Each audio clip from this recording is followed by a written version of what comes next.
আজকের ক্লাসে আমি তোমাদেরকে শেখাবো দশমিক সংখ্যার বর্গ কিভাবে বের করতে হয়। তাহলে চলো শুরু করা যাক আজকের ক্লাস। আমি তোমাদেরকে দুই অঙ্কের সংখ্যার বর্গ কিভাবে বের করতে হয় তা দুটো নিয়ম তোমাদেরকে শিখিয়েছিলাম। যদি তোমরা ভিডিওটি না দেখো তাহলে অবশ্যই আমার চ্যানেলে গিয়ে ভিডিওটা দেখে নিও। দেখো, এখানে আমি একটা সংখ্যা নিয়েছি 3.5। এখানে আমরা যখন বর্গটা নির্ণয় করব তখন আমাদেরকে এই দশমিকটা নেই সেটা সেরকম কিছু ধরে নিতে হবে। চলো তাহলে আমরা এখানে করি যে 3.5 দশমিক না থাকলে আমাদের কত থাকছে 35 এর বর্গ।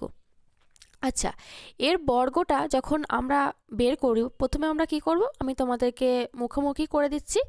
সেটা হচ্ছে যে 5 5 25, 25-এর হবে 5, হাতে 2 থাকছে।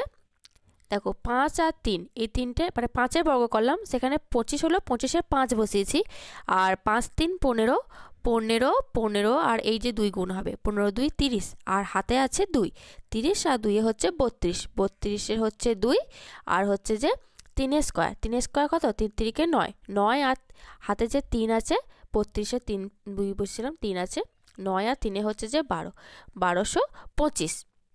তাহলে আমরা কত পেলাম 35-এর বর্গ 1225, কিন্তু আমাদের বলছে 3.5-এর বর্গ। আচ্ছা, দশমিকের পরে এখানে কটা সংখ্যা আছে? একটা সংখ্যা, তাই তো।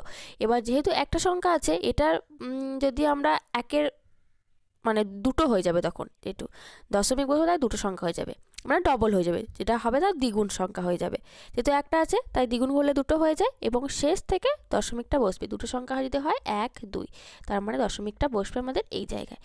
তার মানে আমাদের 3.5 এই সংখ্যাটার বর্গ হচ্ছে 12.25। আশা করি তোমাদেরকে বোঝাতে পেরেছি। দেখো, এখানে আমি আর একটা সংখ্যা নিয়েছি, সংখ্যাটা হচ্ছে 0.29। এটার আমাদের কি করতে হবে? বর্গ করতে হবে। ঠিক আছে, এবার আমরা কি করব, দশমিকটা ধরবো যে নেই, সেই অনুযায়ী আমরা কত থাকছে 29, 29-এর আমরা বর্গ বের করব। 29-এর বর্গ বের করতে কি করব, আমরা প্রথমে 9টার স্কোয়ার করব। 9 9 কত হচ্ছে আমাদের 81, হাতে থাকছে কত 8। এবার কত হচ্ছে 9 আর 2 গুণ করব, 9 2 18, 18-র সাথে আবার এই 2 গুণ হবে 36, 36-এর সাথে 8 যোগ করলে হচ্ছে আমাদের 44, 44-এর 4।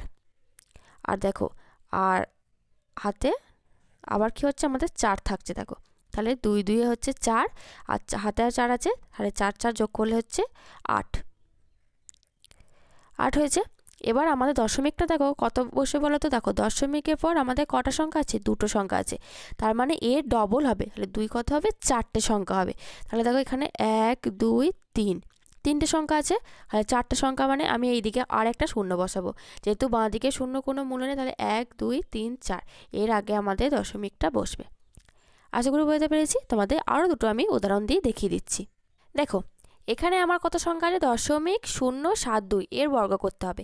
আচ্ছা, এর বর্গ মানে আমরা এই দশমিকটা বাদ হলে কত থাকছে আমাদের 7 আর 2, যেহেতু বাঁ দিকে শূন্য আছে এটার আমরা বর্গ করব।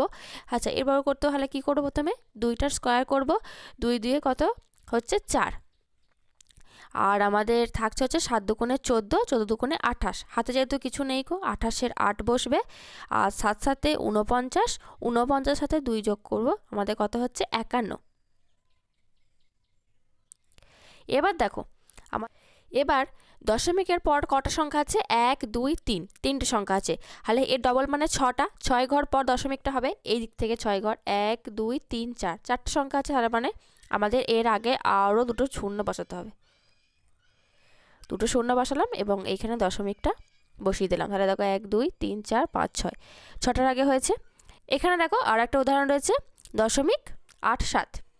ঠিক আছে, এটা আমাদের স্কোয়ার করতে হবে। এটা স্কোয়ার মানে কত হবে? আমাদের এই সংখ্যাটারই স্কোয়ার করা।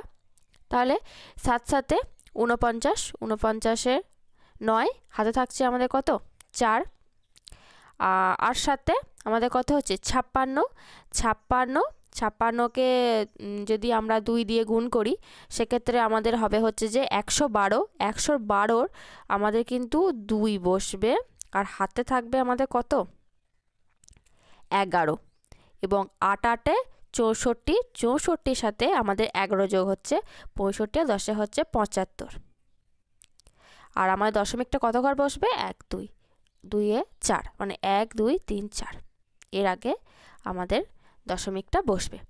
আশা করি তোমাদেরকে আমি এই দশমিকের বর্গগুলো কিভাবে করতে হয় বোঝাতে পেরেছি, দশমিকটা কিভাবে বসবে।